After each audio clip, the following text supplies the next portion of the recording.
Rural Americans deserve access to the best of what our nation has to offer, especially health care. Across every state and every community, America's rural hospitals are the first line of defense, protecting our families, neighbors, and loved ones. No matter where you live, hospital care doesn't clock out. They're there 24 hours a day, 7 days a week, 365 days a year. Each year, America's over 5,000 hospitals care for millions of patients, providing 24/7 emergency care, delivering babies, cancer treatments, and other life-saving care that patients rely on. Behind every one of those patients are doctors, nurses, and caregivers working tirelessly to keep people healthy and safe. Hospitals are our community's lifelines. They employ our neighbors and keep our families healthy. But now, some in Congress are threatening access to care. Tell Congress, protect patient care to keep America strong. Don't cut rural health care. Jason Whitlock. Whitlock, you all pump for promo Monday or what? I'm going to claim stupidity. I don't know what that is. Yeah, well, that is pretty stupid. I'm kidding. No, let me tell you what it is. It's. I'll make it very simple for you. It's kind of the Jewish version of Halloween, but it goes back to a very famous, not story because it actually happened in the Jewish faith, but little kids get dressed up as certain prior people, Mordecai, Esther, Haman, the bad guy, and we hand out what's called shalach manot, which are like candy bags.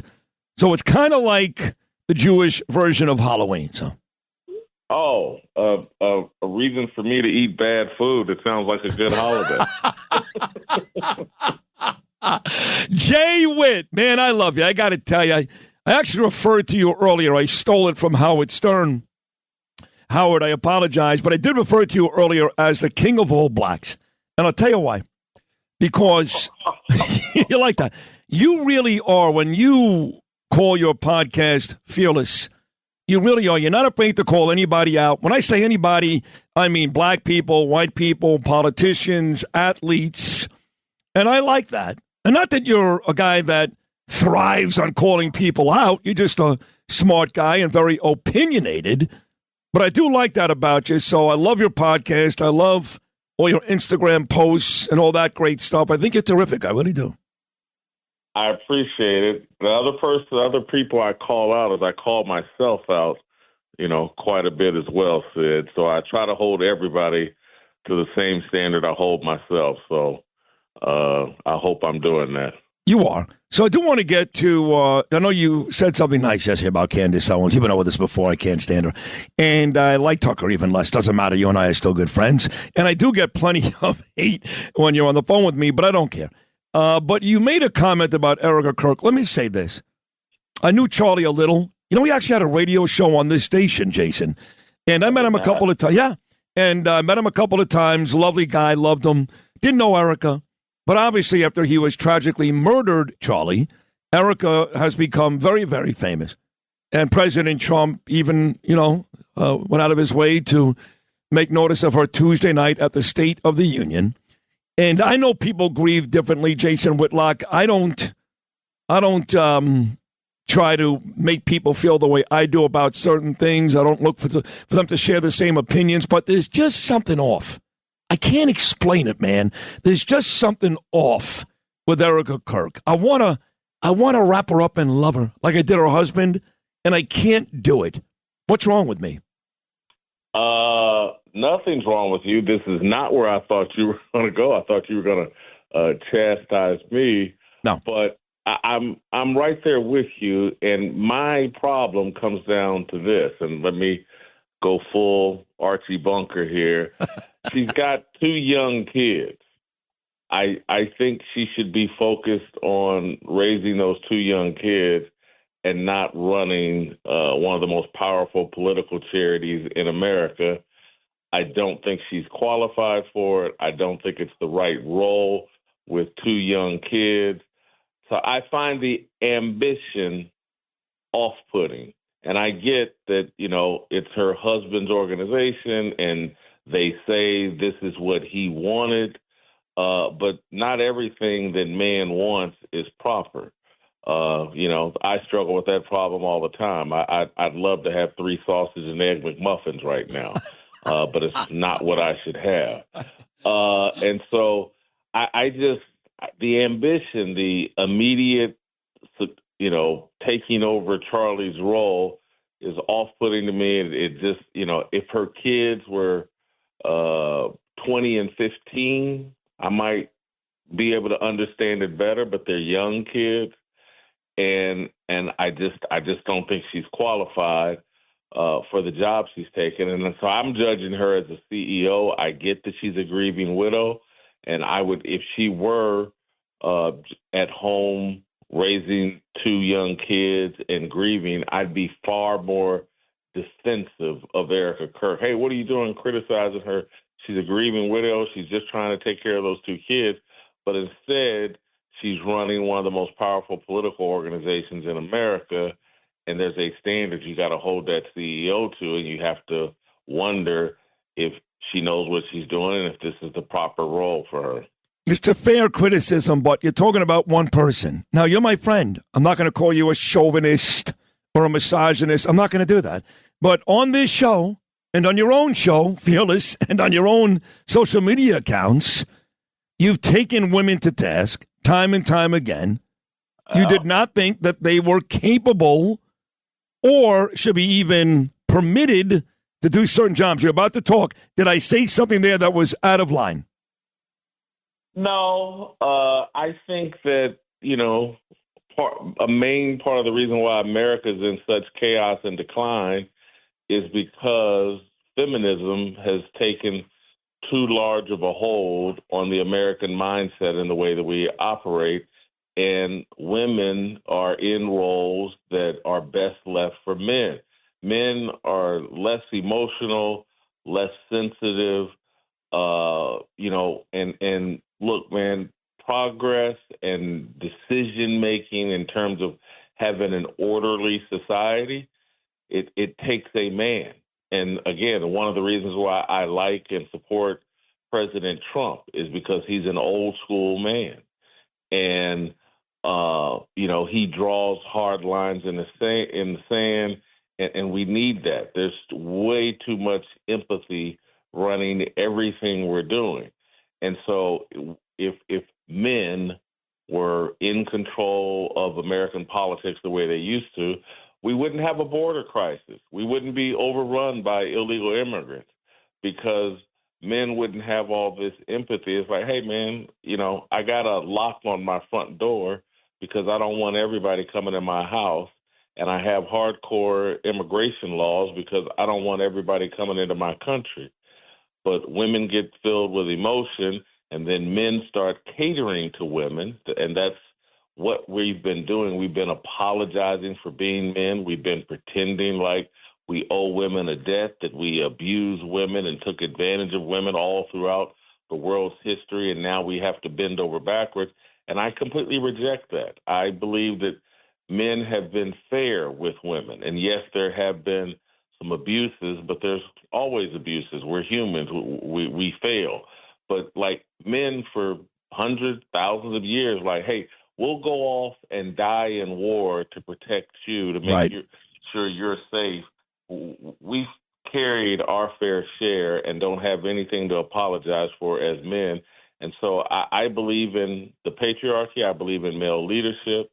I believe, Sid, one of the most controversial things I've said that people get upset with me about is I only think married people should vote.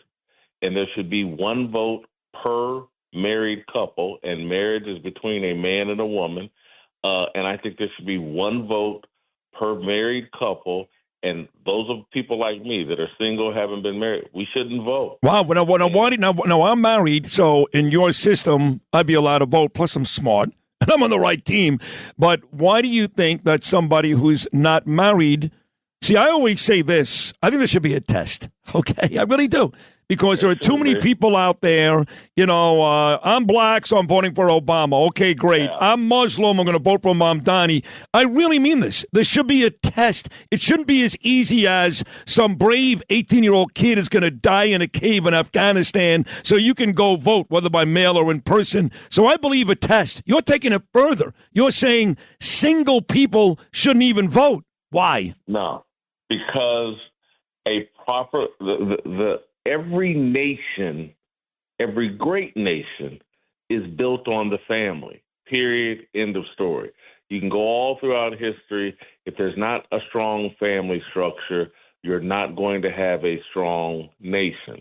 And so if our laws favored you and your wife and your kids over me, Jason Whitlock, who's, when you're single, you're more selfish, you're more short-sighted. Sid and your wife, they're sitting there like, hey, what's America going to be like for my kids and my grandkids? You have a longer-term vision. You're going to make more mature decisions about what America should do rather than an instant gratification person who has no kids. and I just think our society should favor the family, period, end of story. So I'll relate this to sports in terms of how, like, nothing favors the family anymore. The Atlanta Hawks are having a Magic City strip club night. No, they're not. Yes, they are. Go look on the front page of ESPN.com. It's one of their top headlines. Oh, my God. And so sports used to favor, it was a family experience. Fathers, bring your sons and daughters, blah, blah, blah. Now they're literally the NBA coming off the heels of the NFL embracing Bad Bunny. The NBA is now going to have Bad Bunny's night, Magic City night. They're basically having, I hope I can say this on your show without offending you, they're having Magic Titty night at an NBA arena. Wow. That's not a family event. No. My guys just checked the website. Not that Jason Whitlock is ever wrong. And Lewis is like, oh, my God, he's right. This is why I love you. You see, this is a great conversation, and it is controversial. But I got to tell you, maybe I'm just biased. I think you're making a whole lot of sense. Stick with the women issue then. Let's go to the hockey, okay? The president invited the women to the White House. They gave some cockamamie, booba-mindset excuse why they didn't want to go. State of the Union, they didn't want to go. The men showed up everywhere, and because they did, they're getting murdered. I know you got friends who write at The Athletic. What are they thinking? I mean, leave these kids alone. They just won the gold medal. They want to meet the president of the United States, like him or hate him. So what? And these idiots are killing these kids. But it's a very simple question.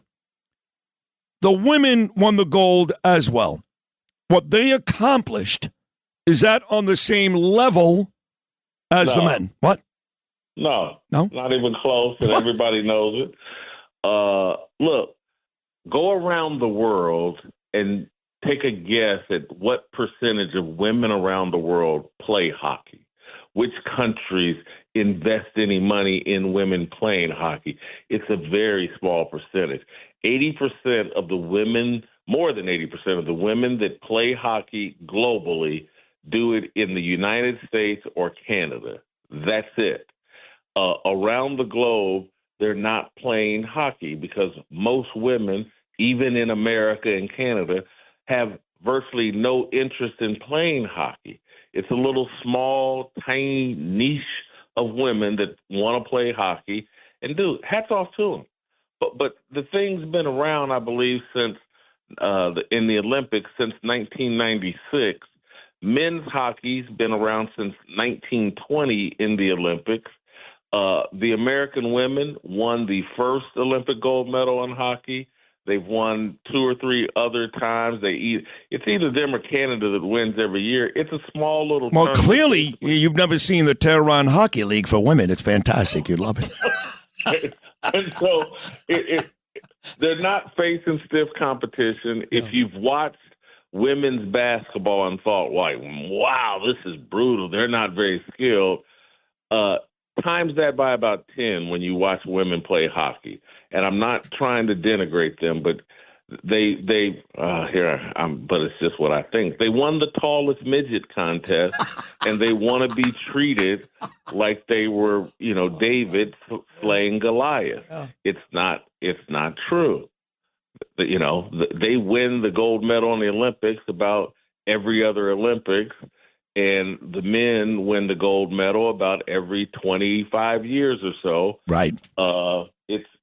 a much more significant accomplishment. We weren't the most talented team. We had to play a very ugly style, defensive style of hockey, and then really got lucky with the 3-on-3. And I hate to say lucky because Jack Hughes made a tremendous defensive play and a tremendous offensive play at the other end. But we got lucky. It was another miracle that we knocked off that Canadian team. Yeah, we should have lost 6-2. I mean, if not lucky, we just had brilliant goaltending by Connor. Right, that's it. Yeah. And that does win hockey games, as you know. Final 60 seconds, and now you know why, folks. Millions of people, that's not an exaggeration, millions watch Fearless. You may hate what he's saying. You may be a young single girl listening right now and going, this guy's off his rocker. So what? I mean, I don't hate what he's saying at all. It's certainly worth a conversation. So that's why Fearless gets all the views it gets, and that's why I've been a friend of Jason Whitlock for the better part of 30 years. Final 60 seconds, 10 being as good as you've ever seen, 1 being maybe next year. Trump's speech on Tuesday night. It's the second best speech Trump has ever given. His original inaugural speech is the best he's ever given. It's one of the greatest political speeches I've ever heard. The Trump we saw, the State of the Union, is the Trump that makes me say, that's my man. I voted for that. Yeah. And he was sharp. It's like, holy cow. Stay in that zone, President Trump. You can't be beaten when you're in that zone because you still get his personality, but you get like a polished politician with a clear vision, a feisty, calm vision. And, man, the way he framed the Democrats up, these guys won't even stand to say that, hey, I'm for the American people more than I am illegal aliens. That was brilliant. Donald Trump made me very pleased that I voted for him. LeBron James, is he a Knickerbocker next year or does he retire? No, he's going to play next year. He may join the Knicks.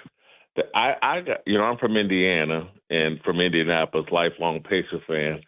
I think he could help my Indiana Pacers when Tyrese Halliburton comes back next year. And, we have Rick Carlisle, I believe, is the best coach in the NBA.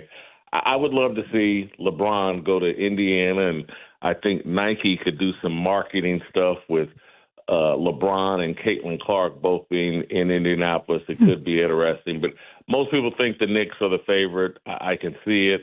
Indiana may be too small of a venue, but, again, there may be some synergy with Caitlin Clark there in Indianapolis that maybe Nike would be for that.